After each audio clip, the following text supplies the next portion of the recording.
In the northeastern edge of the Korean peninsula, with its cold seas and pine-clad hills, people lived and fought for centuries.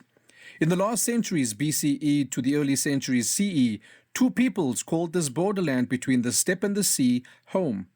Okjeo and Dongye were two small polities caught between expanding neighbors and the sweep of history. Okjeo appears in the records as a confederation of tribal communities clustered in the far northeast, from eastern Hamgyong and up near the Tumen or Duman River to the north. This was Dong Okjeo and Buk Okjeo. They were clearly defined as a distinct people who were not heavily centralized and had more village leagues than great courts. Their livelihood was pragmatic and local: fishing, riverine and coastal foraging, small-scale agriculture, and seasonal movement shaped by rivers and monsoon. The Okjeo are distinct in their burials, using long pit graves where people were buried with their belongings. The Dongye, or Eastern Ye, occupied the central northeast coastal plain and were a patchwork of chiefdoms lying south of Okjeo and east of early Goguryeo. Chinese histories grouped Dongye with the so-called Donghe, or Eastern peoples, but Korean sources and archaeology make them more particular. Marshland rice fields, ironworking in village workshops, deft boatmen on tidal rivers, and fierce local leaders who organized defenses and rituals. The material culture shows both continental and peninsular connections, pottery forms, iron tools, and ritual objects that speak to trade and cultural exchange.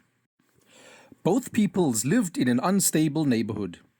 First mentioned in the Chinese histories after the fall of Go Joseon in 108 BCE.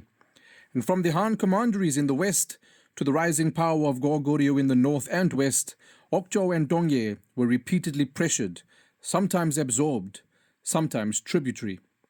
The records of the three kingdoms and subsequent Korean annals describe episodes where leaders of larger neighborhoods exact tribute, settle disputes, or incorporate local leaders into new ruling structures. A slow historical erasure recorded in ink, but not instant on the ground. Archaeology now fills gaps those old pages left blank. Modern digs and material studies show everyday life: fishhooks, iron sickles, horse tack, hearths where families cooked millet and rice, and graves that hint at social rank. These finds remind us that Okjeo and Dongye were not footnotes in a distant dynasty's ledger. They were living worlds of ritual, craft, kinship, and resistance. Today, scholars continue to reread the stones and soils, and in doing so, restore the voices of the borderland peoples who stood at the crossroads of ancient East Asia. So when maps redraw themselves and kingdoms rise and fall, remember the rivers and markets where, from the first millennium BCE until being absorbed by the 5th century CE, Okjeo and Dongye people lived their ordinary bravery, the quiet, stubborn history that archaeology and old records together are only just beginning to bring back into the light.